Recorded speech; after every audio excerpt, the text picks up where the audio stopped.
Criterio. Una entrevista de Mix de Medios.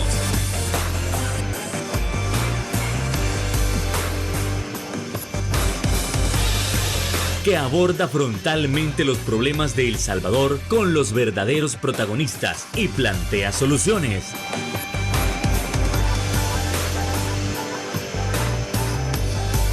Criterios. Muy buenas noches, sean todos y cada uno de ustedes bienvenidos a una emisión más aquí en Criterios en este 19 de mayo. Qué gusto que usted nos puede estar acompañando para continuar hablando de esos temas tan importantes que acontecen en nuestra nación. Como ustedes saben, el tema de seguridad no se puede dejar de lado. Y es que muchísima polémica ha desatado el hecho de establecer el cerco en Nueva Concepción.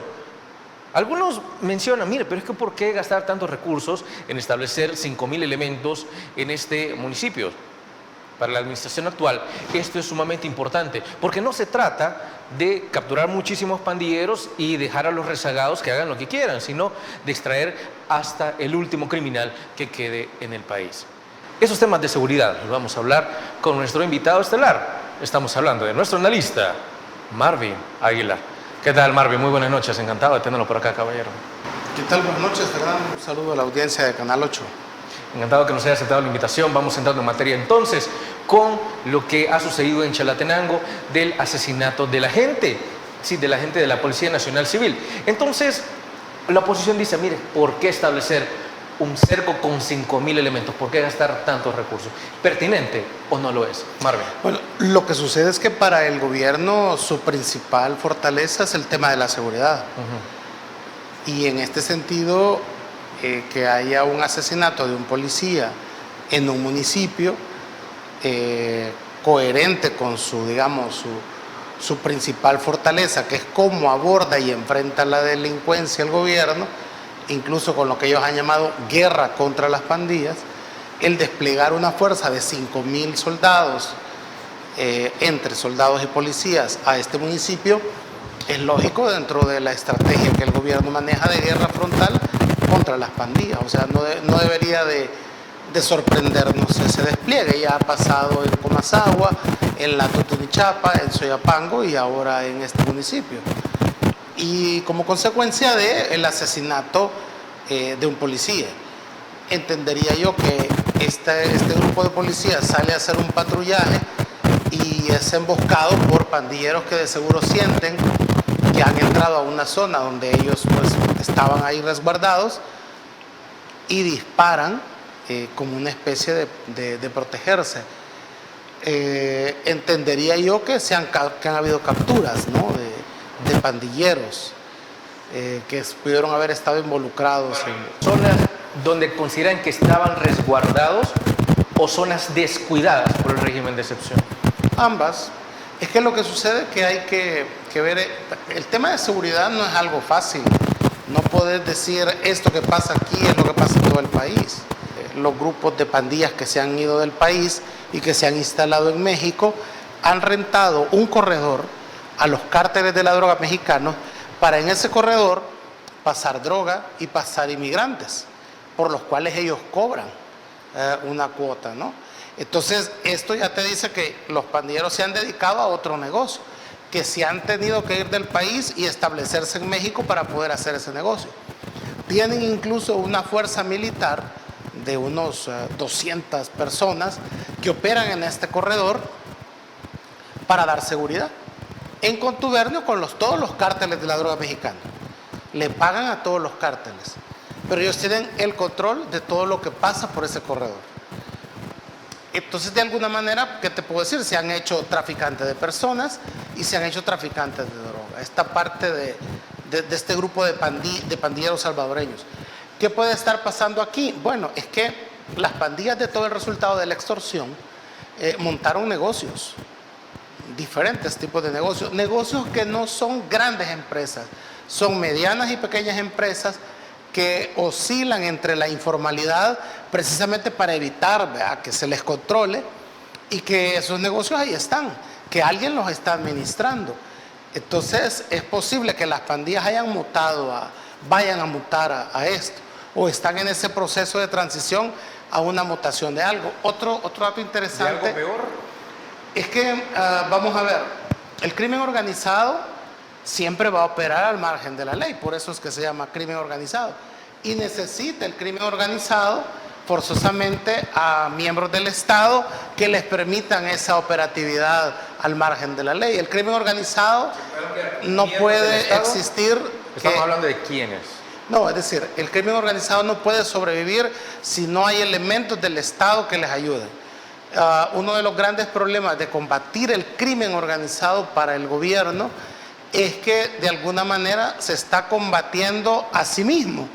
Porque, para el caso, hay un informe del New York Times que estableció que quizás el volumen de ganancia de una de las pandillas al año era de 31 millones de dólares. Bien, ¿y ese dinero?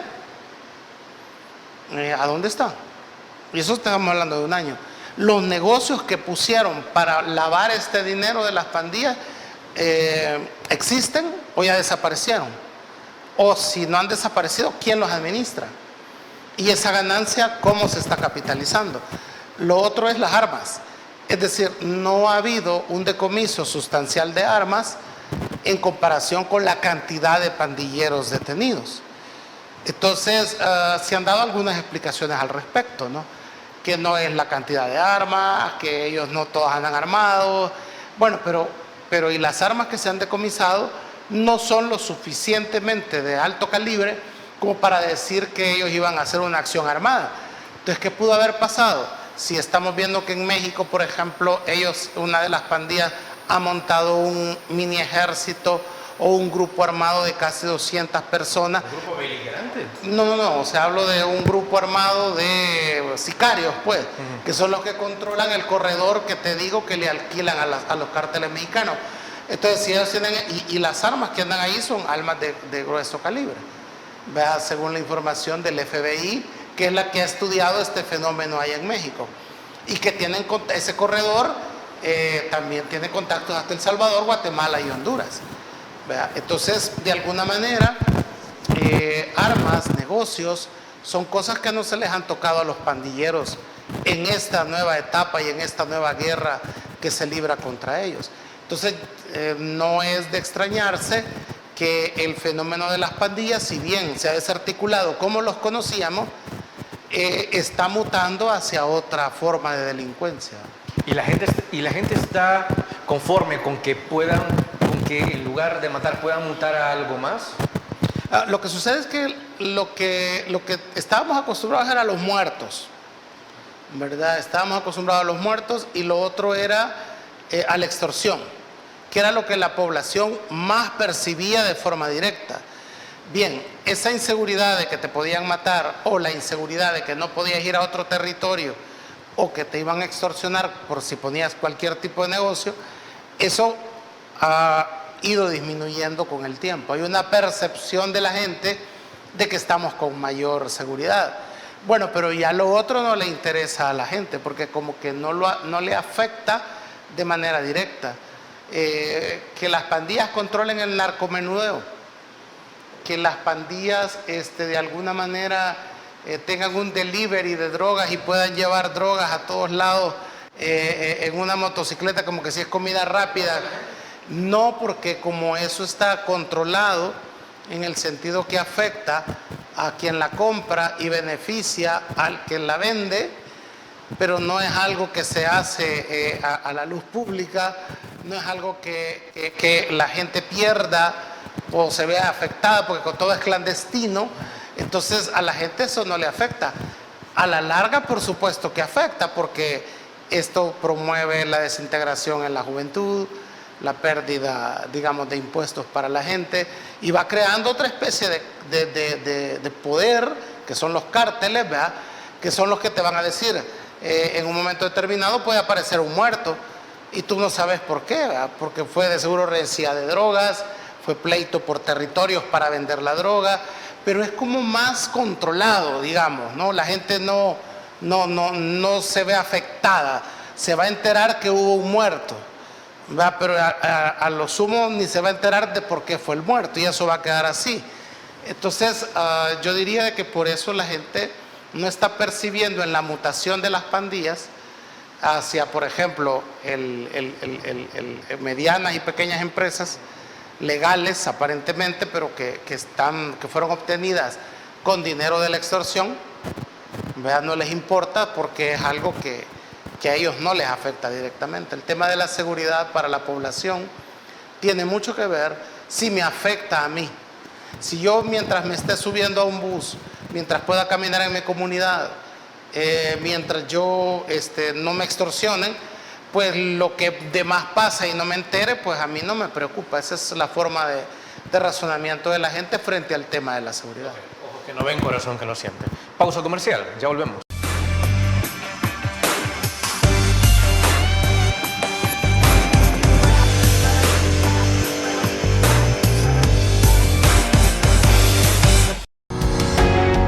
Samvar, una empresa que cree en la sostenibilidad ecológica y en la cultura de productos biodegradables en El Salvador, decididos a proveer las mejores soluciones en limpieza, porque cuidar el medio ambiente es tarea de todos.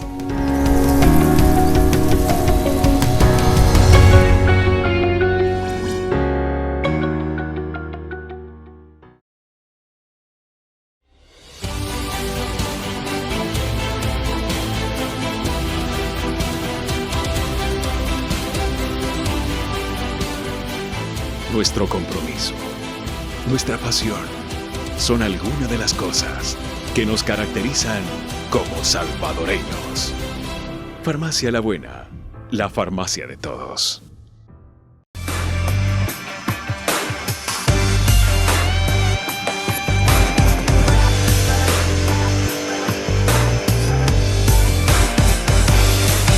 El presidente de la República, Nayib Bukele, siempre ha cuestionado el actuar de los organismos internacionales que promueven la defensa de los derechos humanos.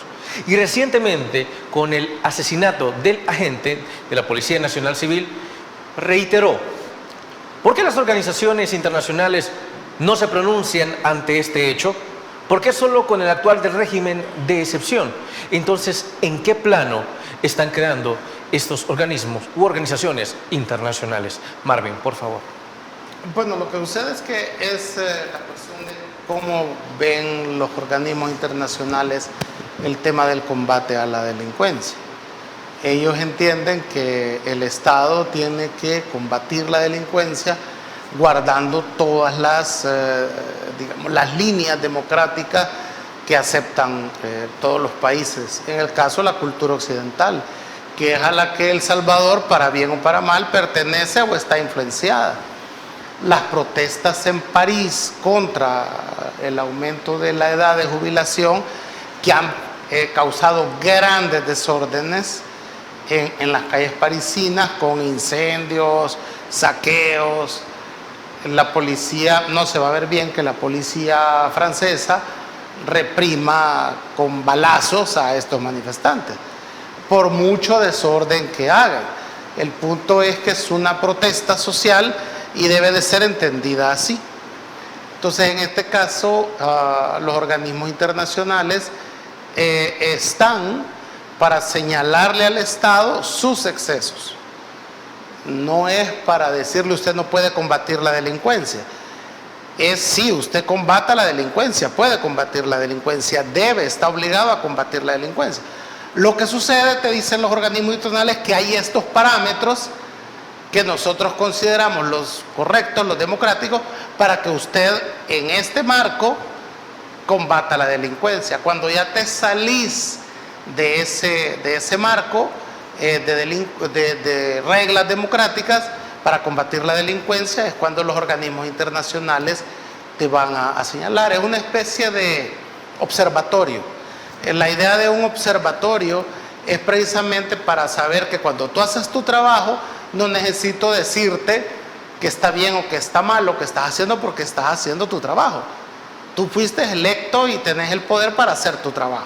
Y no se puede mencionar... Estos observatorios son para cuando te salís de, digamos, lo que esperamos de un gobierno al cumplir su trabajo. Ok, entonces, con esto se puede plantear que las organizaciones le están diciendo a Nayib Bukele: usted ya traspasó la línea. En el tema, por ejemplo, de las muertes en las cárceles, en el tema de los arrestos a personas inocentes, las torturas mismas dentro de la cárcel, los señalamientos son serios de parte de la comunidad internacional. Entonces, esto lo que refleja es lo siguiente: el Estado tiene que hacer todo lo posible por contener la delincuencia, sí, pero tiene esa gran responsabilidad de no traspasar los límites democráticos, porque no puede el Estado volverse un criminal al igual que los pandilleros.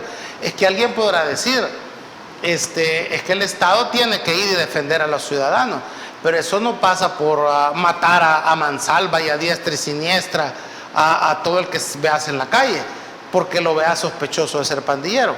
Pasa de detenerlo y aplicarle un proceso penal que ya está en la ley, para que guarde prisión muchos años y no vuelva a las calles a afectar a los ciudadanos honrados. Ese es como el procedimiento. Entonces, para los organismos internacionales es un poco complicado cuando hablan de las muertes en los penales, las capturas de inocentes y, digamos, las torturas en la cárcel, que digan de que no es cierto y de que para qué se meten, pero cuando haya un policía muerto, pretender que ellos también opinen. Entonces tenemos que ponernos de acuerdo. ¿Queremos que opinen o no queremos que opinen? ¿Verdad? Y si van a opinar, que sea lo que a mí me convenga. Entonces existe, digamos, esa paradoja de que me gusta lo que dicen cuando me conviene, pero no me gusta lo que dicen cuando no me conviene. ¿Deben de intervenir los extranjeros en la política salvadoreña? Bueno, ese es un tema, ¿verdad? Entonces, pero sí me va a gustar cuando intervienen a favor mío, pero cuando intervienen en contra mía no me va a gustar.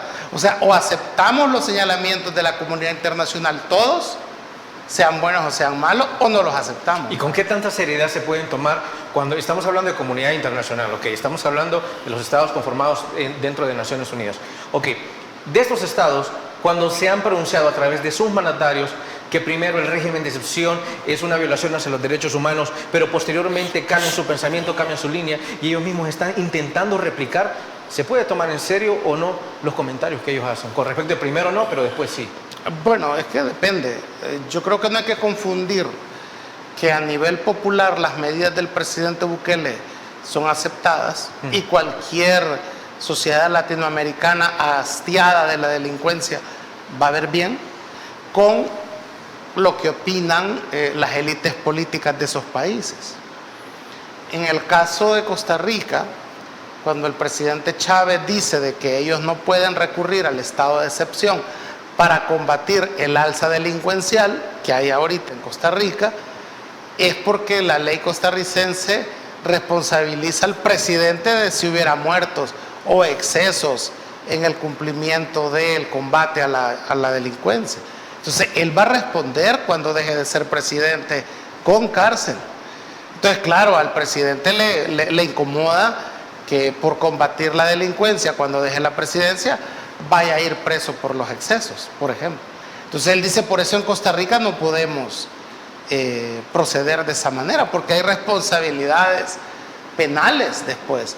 Entonces el punto es, aquí van a haber responsabilidades a futuro por esos 200 muertos que hay en los penales. Va a haber responsabilidades a futuro por las torturas que se han dado en los penales.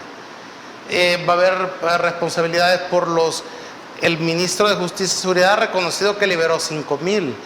Bueno, pero es que otros organismos están diciendo que son 20,000 los que son inocentes. Entonces, y si tú te acuerdas, venían de hablar de pocos, o ya hablan de 5,000 las versiones oficiales. Las Naciones Unidas ha querido verificar esta cifra, pero no puede, porque todo está restringido. Por 7 años la información está reservada. Entonces no se puede investigar eso. Entonces no va por las acusaciones a centros penales sobre que hay una trama corrupta que cobra para que puedas accesar a ver a tu defendido como abogado, ¿verdad? Que incluso se habla de que te pueden cambiar el expediente para limpiártelo. el manejo de ese dinero dentro de las cárceles, del paquete de comida. En este gobierno tan transparente es posible eso, Marvin. No, lo que sucede, bueno, es que transparencia no hay, porque esto que se está diciendo, sí, creo que entendió la manera sí, o sea, es que esto que se está diciendo no se puede comprobar. Entonces, ese es un problema, la falta de transparencia, porque son 20,000, dice una ONG, el gobierno dice 5,000, bueno, pero van a haber más, y el gobierno ha venido cambiando la cifra, ¿verdad? Primero era el 1%, hoy cuando ya ves 5,000 de los 60,000, ya no es el 1%, es más del 1%. Entonces, ¿y los muertos?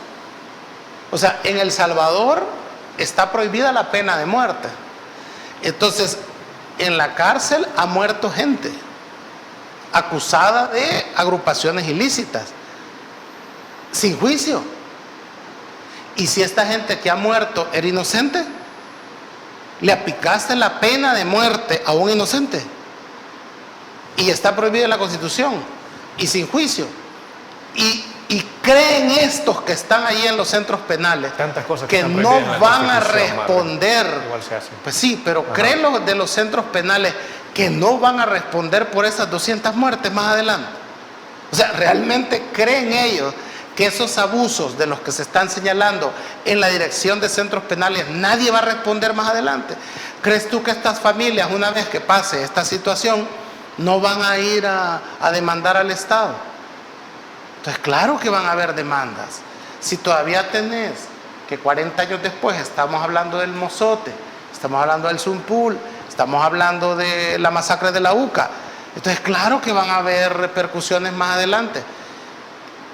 Lo que pasa es que ahorita quizás todo el mundo por miedo o porque le gusta la situación de seguridad aplauden o no dicen nada sobre estos abusos.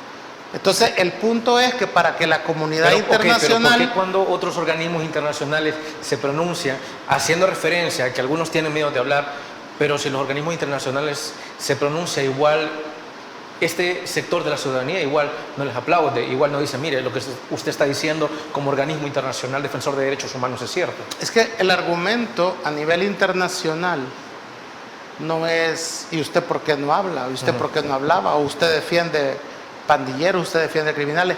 Eso no es un argumento a nivel internacional. Podrá ser argumento a nivel de redes, ¿vea? Para callarte, pero a nivel internacional tú tenés que demostrar qué estás haciendo tú como Estado para no violar los derechos, y entonces sí podés pedir el respaldo de la comunidad internacional para combatir la delincuencia. Si es que nadie va a detener que envíe 5,000 soldados y policías a Chalatenango. La comunidad internacional no va a detener eso. Vea, eso es incluso responsabilidad del Estado reaccionar frente a la delincuencia. Nadie lo está condenando por enviar tropas a Chalatenango, ni a Tutunchapa, ni a Soyapango, ni a Comasagua. No, o sea, nadie ha condenado al gobierno por eso.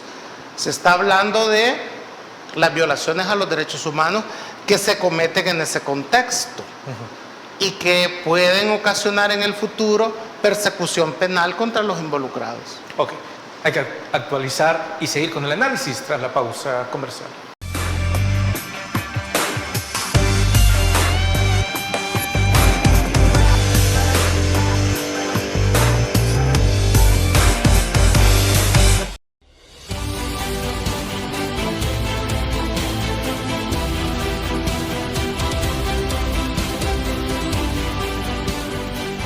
Nuestro compromiso, nuestra pasión, son algunas de las cosas que nos caracterizan como salvadoreños. Farmacia La Buena, la farmacia de todos.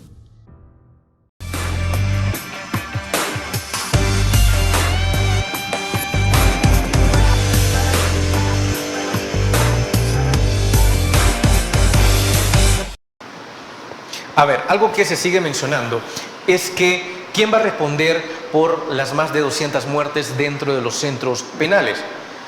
Marvin Aguilar menciona, bueno, algún día las personas involucradas tendrán que pagar, y que si no, establezcamos como ejemplo el caso del Mozote.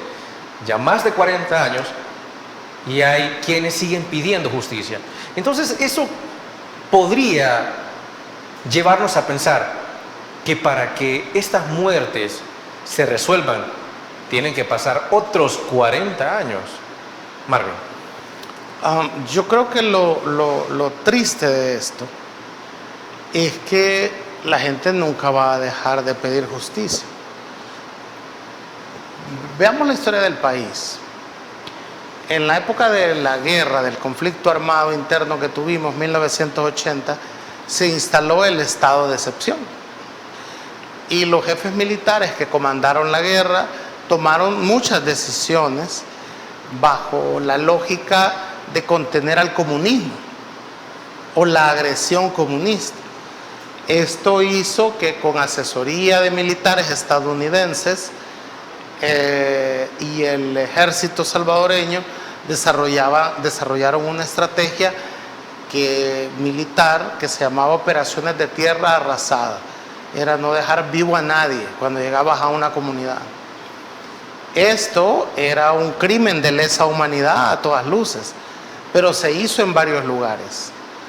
Siempre bajo la retórica de combatir al comunismo, se crearon escuadrones de la muerte en las ciudades para asesinar con terror, generar terror dentro de las zonas urbanas para que nadie se metiera a la lucha política.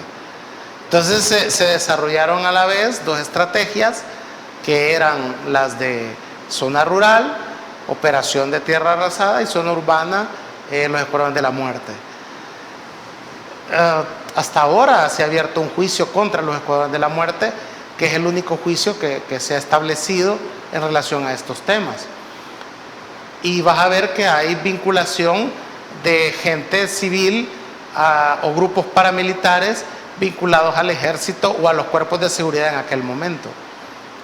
Bueno, pues esa gente hoy con este juicio que se abre por primera vez están respondiendo y siendo señalados algunos de haber operado escuadrones de la muerte en las ciudades. ¿Qué ha dicho la Corte Interamericana de Derechos Humanos en relación específicamente a un caso de una señora que fue capturada en mayo y que tiene 72 años, que es vendedora de tortillas de la comunidad Quiñones, aquí en la colonia Escalón, en San Salvador? Ella fue detenida solo por preguntarle a la policía por qué se llevaban a su nuera. Ya su nuera estaba detenida y luego va ella y les pregunta. Entonces vienen los policías y se la llevan detenida a ella también por asociaciones ilícitas. Bueno. O sea que el hecho de preguntar por qué se la llevan automáticamente la convertía en una sospechosa, ¿no? Uh-huh. La detiene la policía. Ahí es cuando se disculpe que lo interrumpa, Martín, cuando el presidente Nayib Bukele en su momento dijo allá en la colonia Sacamil que lo de las detenciones arbitrarias eran cosa de los policías. Con este tipo de acciones se están ejemplificando. Bueno, lo que sucede es que la Corte Interamericana de Derechos Humanos, en este caso específicamente que te contaba de la señora Romana, de 72 años e hipertensa, ha dictaminado la responsabilidad de los policías que la detuvieron, porque nunca debieron de haberla detenido solo por preguntar. 2, la responsabilidad de los fiscales por no pedir medidas cautelares a sabiendas de que la señora es hipertensa, tiene 72 años y que su arresto había sido arbitrario. Y 3, el juez que no la deja en libertad a sabiendas que hay un acuerdo, un tratado internacional que El Salvador ha firmado para respetar los derechos del adulto mayor, que es el caso de ella, que tiene 72 años. Se han respetado los derechos del adulto mayor. Lo que sucede es que hay ciertos derechos que no han sido suspendidos en el estado de excepción. Por ejemplo, la señora es hipertensa, necesita un medicamento. Si la señora muere en la cárcel es responsabilidad del Estado, porque cuando te detiene el Estado también está obligado a darte atención médica. No es que no tiene que dar, el Estado se desentiende de tu enfermedad crónica que ya padecías cuando te arrestó. Pues pareciera que sí se desentendió, Martín. Bueno, pero eso va a tener responsabilidades penales más adelante. Entonces la Corte Interamericana de Derechos Humanos ha dicho que estos 3 actores que participaron en la detención de la señora Romana van a tener que responder, ¿verdad? Porque no tomaron ellos las decisiones adecuadas, jurídicamente adecuadas en el momento. Entonces, ¿qué te puedo decir? En estos momentos habrá gente que respalda el tema de seguridad, pero cuando ves las encuestas, la gente no respalda que detengas a la gente arbitrariamente, que detengas inocentes, que no tengan derecho a ver un abogado, que no se les informe a sus familiares dónde están los presos, y mucho menos que los maten o que los torturen, cuando ya vas viendo las encuestas mismas que dan un alto porcentaje al gobierno por el combate a la delincuencia con el estado de excepción. También estas mismas encuestas te dicen que ya va bajando el apoyo cuando les empezás a decir, mire, y esto, y esto, y esto. O sea, y si es inocente, y si lo aíslan, y si lo golpean, y si lo torturan, y si lo matan. Pero esto no es entonces ya la gente dice, no, pues okay, mire, sí, queremos el estado de excepción, queremos que se combatan la delincuencia, pero ya cuando le vas planteando detalles, ya la gente ya va disminuyendo el apoyo. Marvin, pero esto no Esa es una realidad que hay que verla. Ok, está bien, pero eso no podría ser, digamos, una contradicción, porque es cierto. Cuando la ciudadanía se le pregunta, mire, ¿usted está de acuerdo con el régimen? Sí, más del 90%. Sí, eso es irrefutable. Cuando se le vuelve a preguntar, mire, ¿y usted está de acuerdo? Sí, detalladamente. ¿Y usted está de acuerdo que lo golpeen? ¿Y usted está de acuerdo que lo torturen? ¿Y si no hizo nada, está de acuerdo que se lo lleven? Ok, van bajando. Pero también cuando alguien va contando, mire, aquella persona... Va disminuyendo el apoyo. Ok, sí, va disminuyendo el apoyo. Pero cuando alguien le dice, mire, a esta persona se la llevaron arbitrariamente, la gente dice, no, no le voy a creer, y más si viene de una persona que ha estado en política, más si viene de una persona que ha estado en oposición. Entonces, en las encuestas, la ciudadanía dice una cosa, pero ya en la realidad es como, podría ser que, independientemente de lo que le digan, a todos los va a catalogar como delincuentes. Es que ese es el punto, ¿verdad? Decir, los 70,000 son pandilleros. Bueno, ya vimos que 5,000 no lo son, ¿verdad? O no se les pudo comprobar que lo eran. Ahora, las organizaciones están diciendo que estos inocentes detenidos podrían sumar 20,000 personas. ¿Cómo debe de resolver esto el Estado? Ha habido 2 ejemplos bien interesantes que voy a citarte. El primero fue que el día de hoy, en la madrugada o ayer en la noche, fue liberado el hijo de la líder ambientalista de Santa Marta. Era un hijo de ella que estaba en un campo de fútbol en su comunidad, llega la policía y lo arresta y dicen que es bajo el régimen de excepción. La mamá, que es una lideresa, ¿verdad?, ambientalista, hace un despliegue en redes y su hijo es liberado horas después. ¿Qué significa eso? Que la policía tiene la capacidad de determinar si es cierto que tú sos pandillero o no sos pandillero. Que la persona que llamó, si fuese el caso, ¿verdad?, que lo detuvieran porque era pandillero, porque de algún lado tiene que sacar la policía que va a ir a detenernos. ¿Cuál es la base que tiene la policía para irnos a detener? ¿Una llamada de teléfono o una investigación policial que determine que tú y yo andamos en pandillas? Y que llegan al lugar a detenerlo y dicen, esto es por el estado de excepción. Horas después lo liberan. ¿Qué significa eso? Que él no tiene nada que ver, por lo menos en el delito de pandillas, que fue porque lo fueron a traer. ¿Por qué no aplican esa misma rapidez con los otros casos que se señalan de que no son pandilleros, por ejemplo? Entonces, eso ¿cómo se le llama eso? ¿Justicia selectiva? No, se está diciendo que deben de formar una comisión técnica en la policía para determinar quién es pandillero y quién no, y liberarlo lo más pronto posible. Porque no puedes estar. ¿Y la policía puede hacer eso o tiene que esperar una orden del Ejecutivo para hacerlo? Tiene que hacer, no lo acaba de hacer con el hijo del ambientalista. Solo con ella, ok, pero ¿y los demás? No, pero es que hay otra cosa. ¿Te acordás el caso de los colombianos? Sí. Los 2 muchachos colombianos que estaban detenidos, alguien los va a sacar al penal donde estaban, en Jucuapa, entiendo yo, y los trasladan a San Salvador, los ponen en un hotel privado, les compran ropa, los andan paseando, en un afán de quererle demostrar, no sé si a Colombia, que aquí en El Salvador tratamos bien a los presos. ¿verdad? O que no estaban presos, que fue mentira que estuvieran presos. En una especie de guerra absurda de redes, de elevar a tema del Estado que hayan detenido a 2 colombianos, cuando el procedimiento es, ok, nos equivocamos, los sacamos libres y los pones en la embajada colombiana en San Salvador y punto. No los andas paseando, ni les compras ropa, ni los llevas a un hotel, ni le traes a su esposa para que esté con él. O sea, eso es un afán de querer ganar una discusión en redes sociales. Entonces, ¿a quién se le ocurre darle la orden a los policías de ir a detener al hijo del ambientalista de Santa Marta, acusándolo de pandillero, y liberarlo horas después? O sea, ¿quién toma esas decisiones? ¿Ves por qué hay, sí, digamos, ciertas arbitrariedades que hacen que la comunidad internacional señale esto, ¿verdad? Y tal vez se quede callado frente a otras cosas, como la muerte del policía, que también es lamentable? Entonces, esas son, digamos, ese es el debate que hay en torno a la seguridad. Lo que sí es que las pandillas es algo que no está eliminado del todo. Te lo demuestra ese asesinato que han hecho. Las pandillas están desarticuladas, pero no desaparecidas.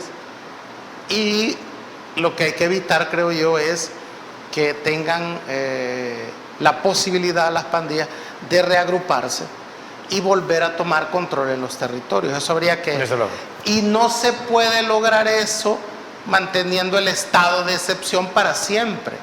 Por lo tanto, lo que hay que ir pensando es en un cuerpo legal que permita que las comunidades sigan libres de las pandillas, que no regresen, que la policía pueda tener esta misma movilidad o facilidad para arrestar pandilleros, que haya en este cuerpo legal una mesa técnica establecida por ley para determinar si sos o no sos pandillero, que haya responsabilidades por esta denuncia falsa, ¿verdad? De que yo hablo y digo que alguien es pandillero y van a traerlo.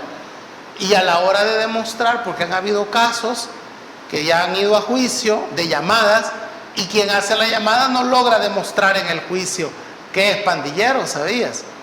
Y entonces lo dejan libre. ¿Y qué pasa con la persona que llamó? No va a tener ninguna responsabilidad.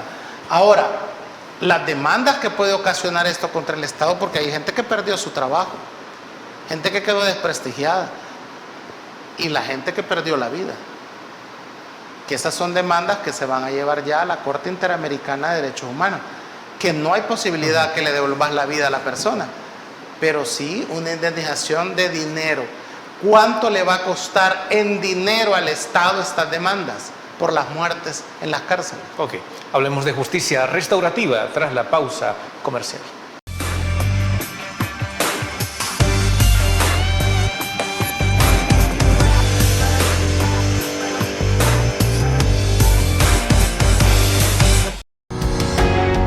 Samvar, una empresa que cree en la sostenibilidad ecológica y en la cultura de productos biodegradables en El Salvador, decididos a proveer las mejores soluciones en limpieza, porque cuidar el medio ambiente es tarea de todos.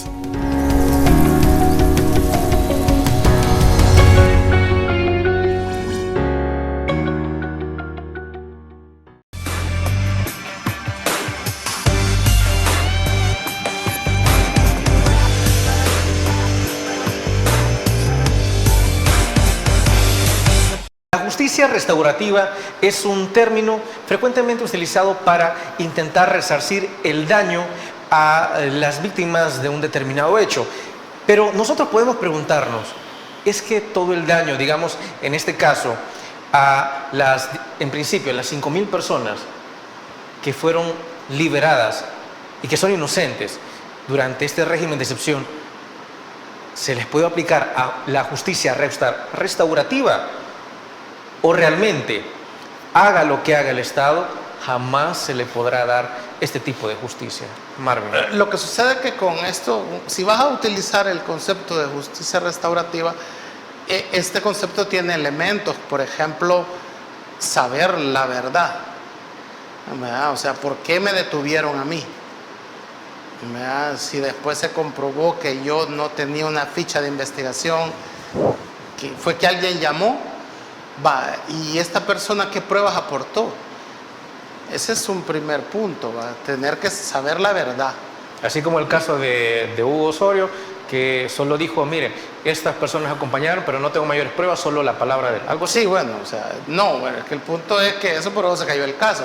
Pero en el caso de la justicia restaurativa, si vas a usar ese concepto con el tema, con todos los involucrados en esto del estado de excepción, es primero saber la verdad por qué te detuvieron. ¿Quién dio la orden, pues, para que te detuvieran?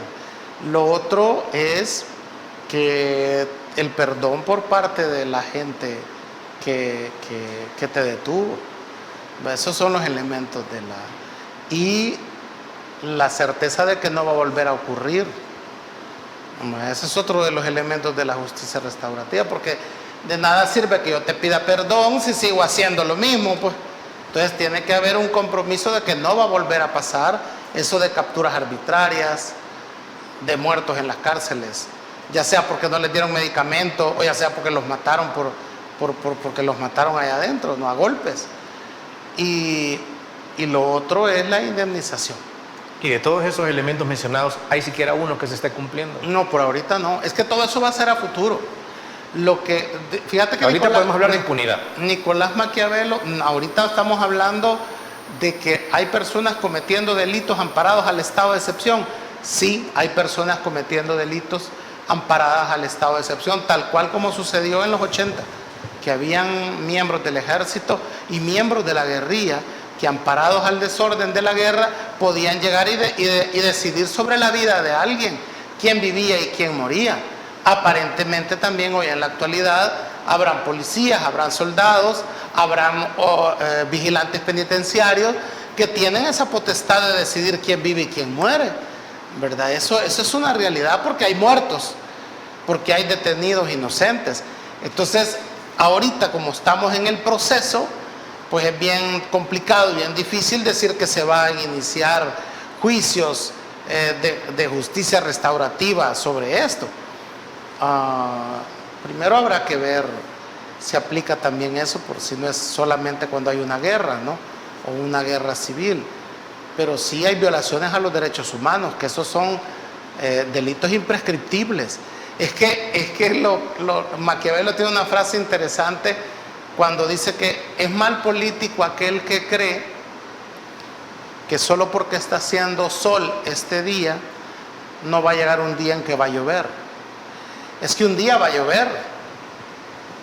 Y tenemos casos aquí, como por ejemplo, tú nunca te ibas a imaginar, o dentro de la élite política salvadoreña, nunca se iban a imaginar que Alfredo Cristiani iba a salir huyendo de El Salvador.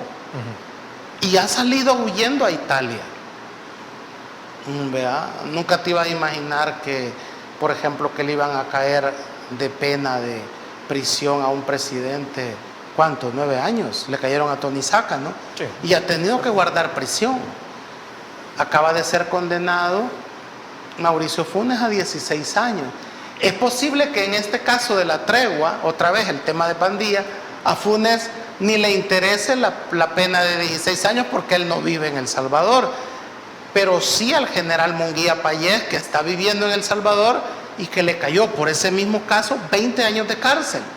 Al todopoderoso ministro de la Defensa, vea, que llegaba a la Asamblea Legislativa a dar sus informes con un despliegue militar fabuloso, helicópteros, tanquetas, tropa, y él engalanado con el traje de Gerardo Barrios. Hoy ha sido condenado a 20 años de cárcel. Entonces, llega un día en que llueve. Hay días de sol, pero llega un día en que llueve. Entonces, a mí no me cabe la menor duda que las violaciones a los derechos humanos que se han cometido en estos 14 meses van a tener que responder por eso.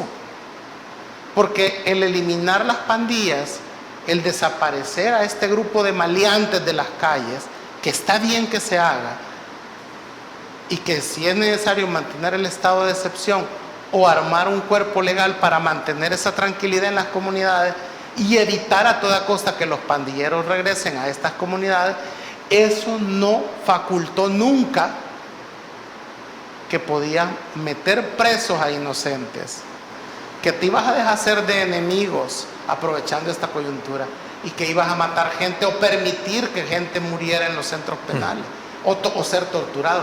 Eso jamás se ha aprobado. Funcionarios que hayan cumplido más allá de su deber y violado la ley y cometido delitos de lesa humanidad van a responder más adelante por eso. Y el que lo estemos diciendo ahorita solo es una advertencia basada en la historia. Quien no quiera ver la historia, pues está condenado a cometer estupideces por las cuales ya pasamos y que hoy mucha gente anda huyendo. Ok, bueno, vamos con las conclusiones tras la pausa comercial. Ya volvemos.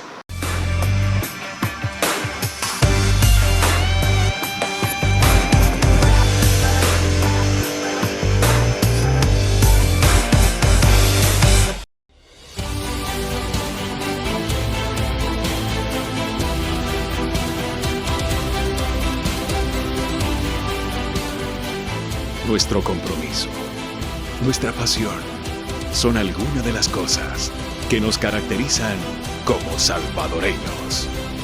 Farmacia La Buena, la farmacia de todos.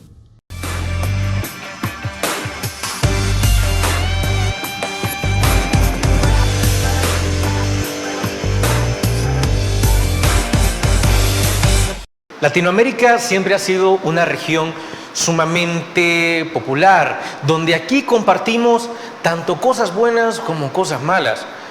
Casi siempre se menciona, mire, pero es que algún día, como estaba mencionando Marvin Aguilar, algunas de las personas que atraparon a gente que ha sido inocente, o algunas de estas 5,000 personas, van a tener que pagar.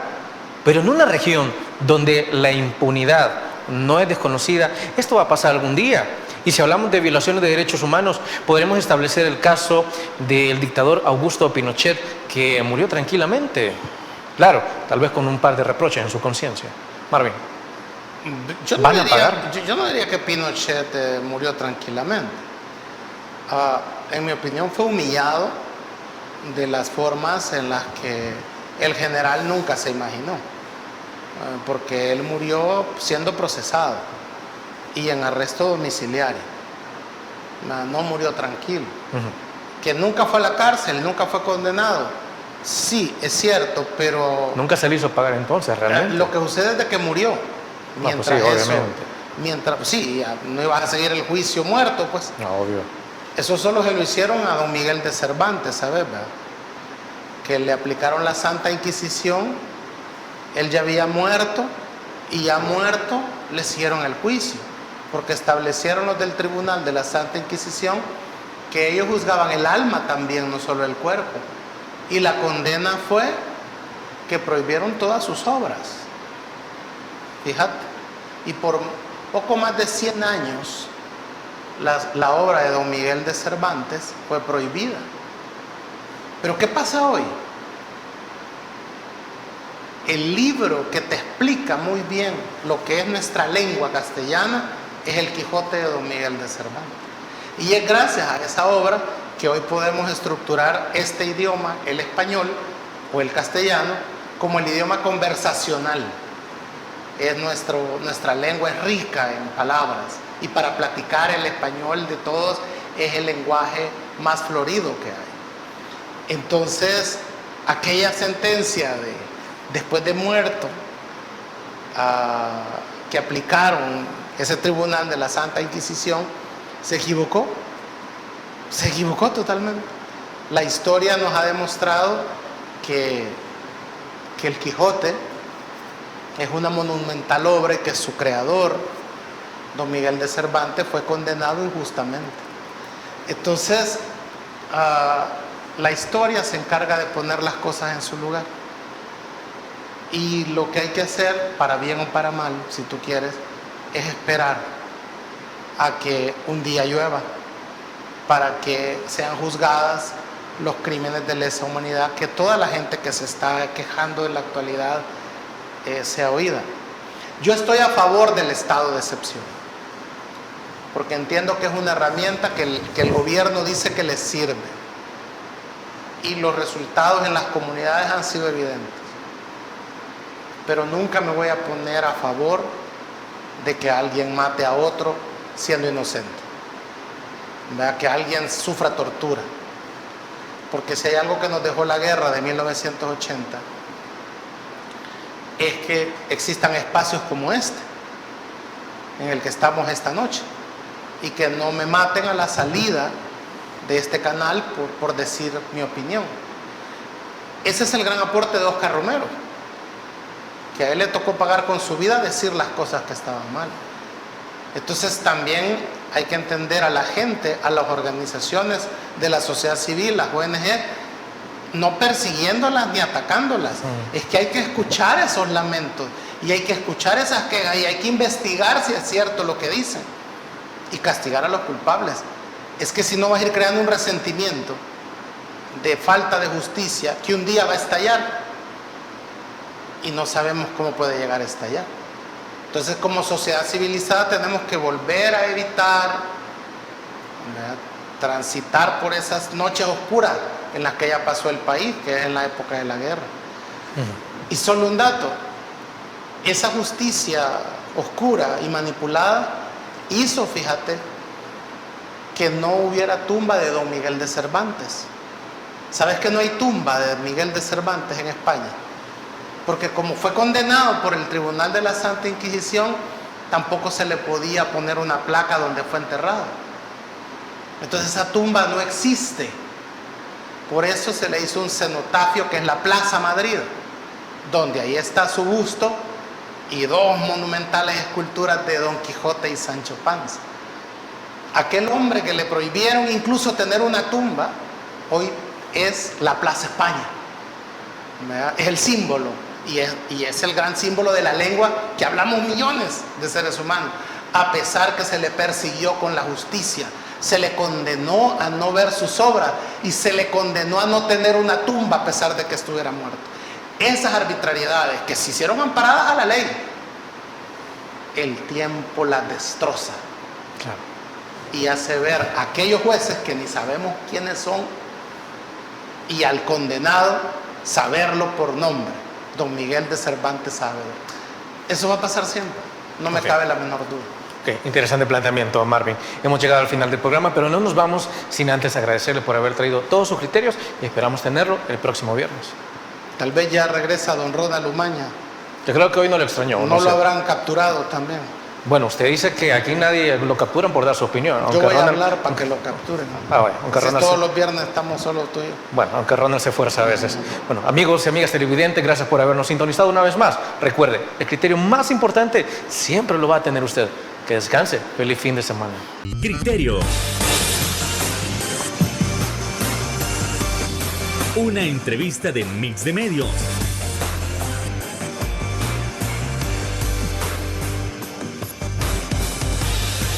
Que aborda frontalmente los problemas de El Salvador con los verdaderos protagonistas y plantea soluciones.